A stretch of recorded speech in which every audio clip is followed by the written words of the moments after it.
The studio is first Barrister Mele Didier Mele. He is Barrister at Law, SG, Secretary General of the Cameroon branch of the African Bar Association. He is equally the Assistant Secretary of the Faco Lawyer Association, and most importantly, he said we should emphasize on that, the past president of the University of Boya Law Society. Good evening, mate, and thanks for joining us. Thank you very, very much, Siri. It's always a pleasure to be with you in any program. Thank you. Surely your first time in our studio.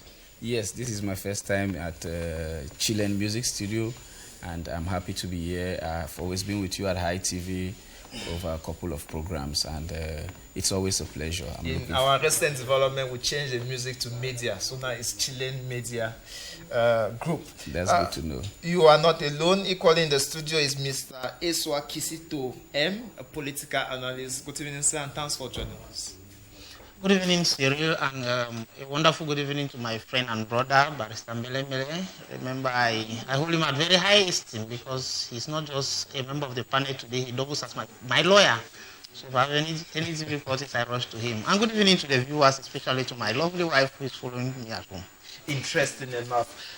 Without any waste of time, we are going to start with a newspaper review. The press has carried quite interesting stories recently, including that of the Edo newspaper that titled the prophecy of the one speaker from the Northwest who came up at the very early hours of the Anglophone crisis and predicted that if the government does not tie their belt, if the government does not allow the people to express themselves, if injustice actually gain ground and is being erected to law, resistance might unfortunately become a duty to the people. I want to start with you, Mr. Eswa Kisito. What do you make of the November session, the budgetary session that's opened without the Anglophone crisis on the agenda? Well, I want to make it very clear that I was not very, very comfortable with that because it's a very, very burning issue. Notwithstanding, remember, we have 3 sessions of Parliament every year, the March, the June, and the November session. All those 3 sessions have their various motives or objectives. Now, the November/December session of Parliament is described as a budgetary session. It's a session in which the budget for the upcoming year, that's 2021, is being prepared. However, I think with the present burning issues we have at hand in the country, like the Kumba incident and the rest, I was taken abashed. I was abashed by the fact that the Speaker of the National Assembly did not lay emphasis on that, which to me is one of the most important things or difficulties which the country is going through now. So I received it with thorough mixed blessings, because I expected him to have at least spent some energy to hammer on that. Because what is happening in the country now, it's not just about Cameroon, it's about the whole world. The whole world has its eye on Cameroon now. So I expected him to have at least touched on that. After you, Mr. Eswa, to you, Barrister Mele, do you really agree with this whole thing that Honorable Wirba was a prophet? In actual fact, I think that Honorable Wirba is a prophet. He is a member of Parliament, though on exile now. It shows very, very clearly that he had the will of the people to represent them in Parliament, and that is why he was able to foresee what Cameroon is going through and how it's going to take us further. You see, when this crisis started back in 2016, and Wirba said that if you don't do what is necessary now, you will not like what will become of this Cameroon in the future. We are 4 years back when this crisis started, when lawyers were beaten in the streets in Bamenda and Boya. More is happening. The situation is getting worse as the day go by. We have disastrous, sacrilegious and unspeakable acts being perpetrated on both sides by the military and by other, unidentified men. So Wirba is a prophet who told this government to its face that seek a solution to what we have at hand, or else it will become something else. Unfortunately, 4 years down the line, this government is still not willing. They are still not ready. and they have not even identified the problem that is plaguing this country. And that is why every day we see dangerous things happening. The Kumba massacre, where children are being slaughtered like pigs. But they decry the fact, the spokesperson decried the fact that it happened. My brother, it goes above decrying. When you see these things happen, they prick our consciences. This incident happened months ago. Parliament is opening session to talk about budget. It's not a month. That was on the 24th. It's on the 24th. That is just some weeks ago. Parliament is talking about budget. And before that, there was the National Mourning Day, Barrister. The National Mourning Day, yes, we mourned them. They are being buried, or they have been buried. Almost all of them by now must have been buried. We saw parliamentarian championing the cause for burial. That all, I see it as a curtain covering a solution to a problem. We have a problem. That problem must be faced. We must look ourselves in the faces and tell each other that this is where we are heading to. This is what we must avoid. We look for a genuine solution, not cosmetic measures, not national mourning days, not state burials for some innocent children, and thereafter you leave the parents in grief and the crisis continues. And after that, the Prime Minister said they brought some gift for them. My brother, what do you do with gifts to a family which is in grief? Children being slaughtered, not just a family, a nation is in grief.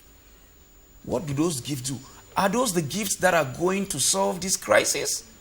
Are those the gifts that are going to heal the pains that the Anglophones are going through in this country?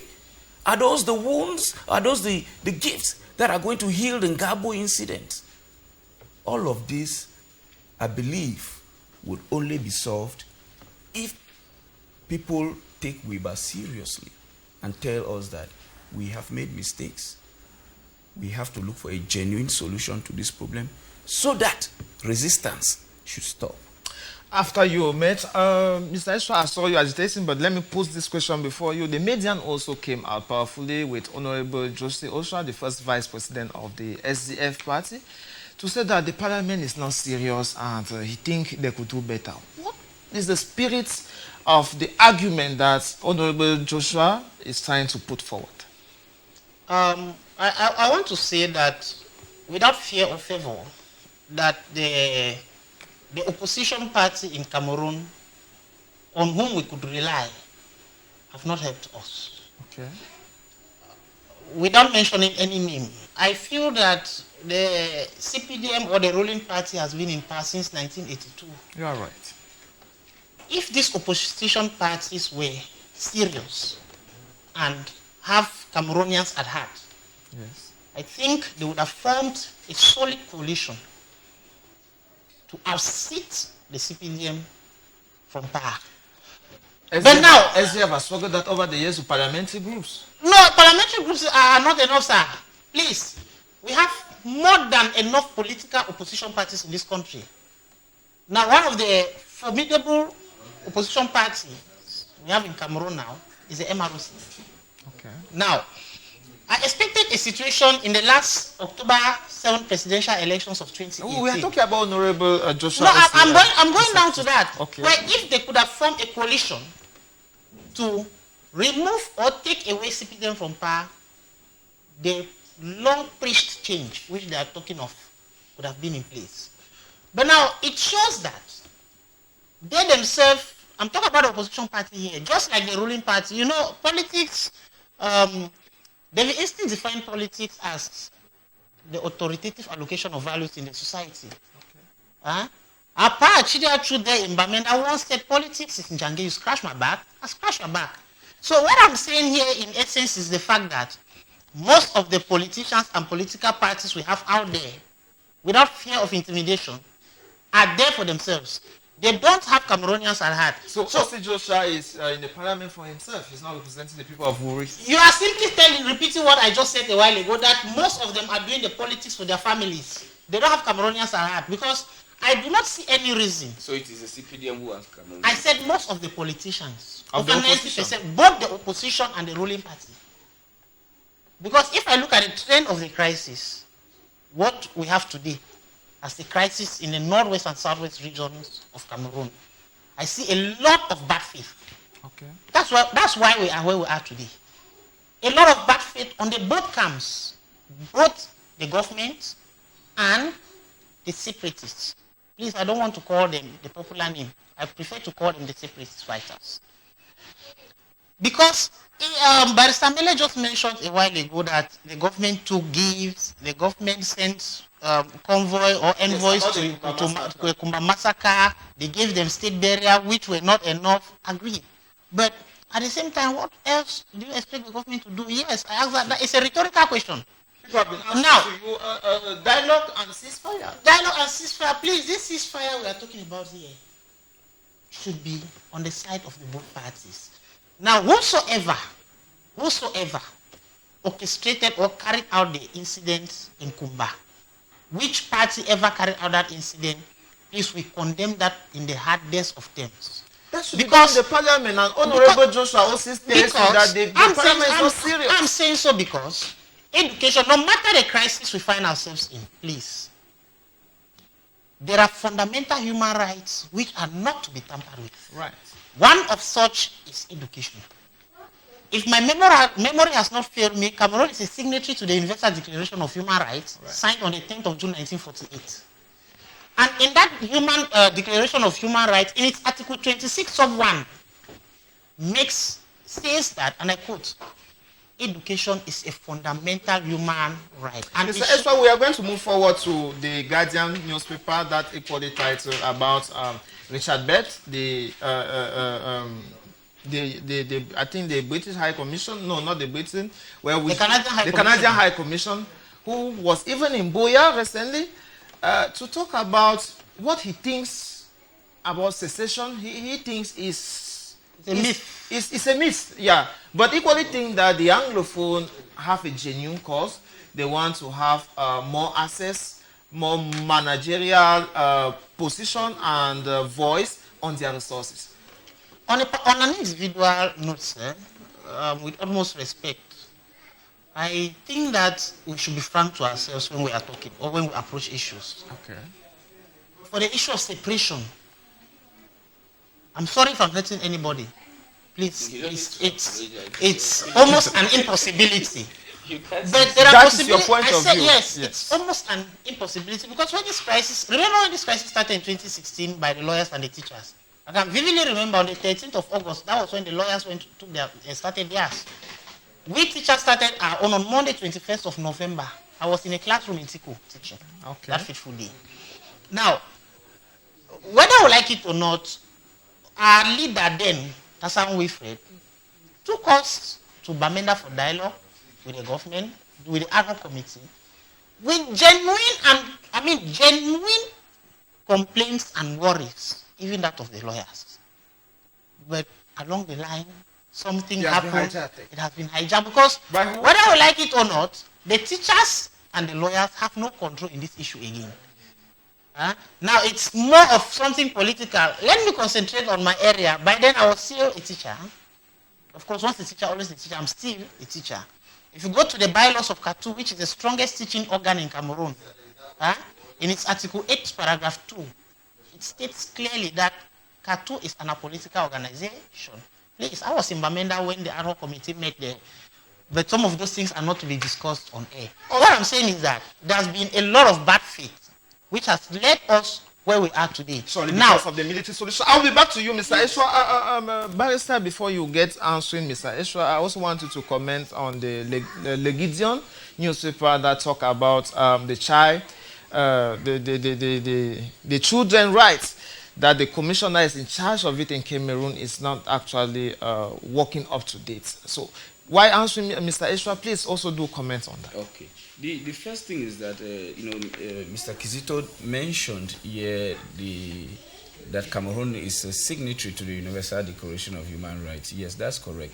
And Cameroon, as a state party to this international instrument, they have a duty to protect. They have a duty to protect these rights. It means that if we are in Cameroon and children are in Cameroon, they don't have freedom of education or their rights to education are being infringed, it is the government of this country that has fallen short of that protection right. They have a right to protect the rights of every citizen in this country. And if children are being massacred in Kumba because they want to pursue education, they are being massacred in school, it means that this government has failed to protect those children from acquiring education. That is international norm. Talking about the Canadian High Commissioner's comments on the Anglophone crisis and secession. Secession is a right of a people. Okay. And the people of Northwest and Southwest region, they are a people in international law with every right. Okay. If they say they want to secede from the state of Cameroon, okay, that is their right. It is their inalienable right. And everyone must listen to them. Everyone must make sure that that right is protected. Okay. There are instances Sudan separated from. Today we have Sudan and we have Southern Sudan. Yes. There are states, numerous of them, which have seceded because the people were no longer comfortable in the union. Okay. Let this be put to the people of Northwest and Southwest to decide whether they fervently wish to stay in this union. How is that done, Barrister? In international law, it was done on the 11th of February. What? The plebiscite? The plebiscite. They sought their consent to be in the union with La République de Cameroon, and they gave that consent. If they want to withdraw that consent, that is their right. And every law should protect that right. So let the Canadian High Commissioner not come here and tell us what is comfortable or what is good for us or what is foreseeable. I am not of that personally. I am a federalist. Okay. I believe that the people of Northwest and Southwest regions want an autonomy. They want to over their resources, over their personnel. They want to manage themselves. I am not I'm not for secession. But the code of decentralization is what the Bias regime is proposing to you. That is a cosmetic measure to want to solve a problem that needs a real political solution. What are the special status? I think the Anglophone, the Southern Cameroonian are having a special status. My brother, the law on special status, let us evaluate the level of implementation a year after the national dialogue, the major national dialogue. It is 0%. Okay. It is 0%. That's excessive. Yes, so we cannot be talking about special status. What is special? I'll be back to you, Mr. Esra. That has been exaggerated a little. What is special? That's why I say I'll be back to you. No, okay. Tell me what is special. They have told us that we have a judiciary and we have an educational system which is peculiar in its nature. How has that been implemented? What is the peculiarity of any law that exists in our educational system that is different from that of West or East Cameroon or the French part of this country? So it is not being implemented. The problem of this country is a political one which must be met on a round table. It is not a problem that will be solved with some people in jail. It is not a problem that will be solved with others sitting on their high horses and looking down on some others. It is a problem that will be solved with everybody on the round table. And everybody should be able to have a say in the affairs of this country. Let this question be put to every Cameroonian, to every Southern Cameroonian. If you don't feel comfortable in this union like you came into it, it's like divorce in any court.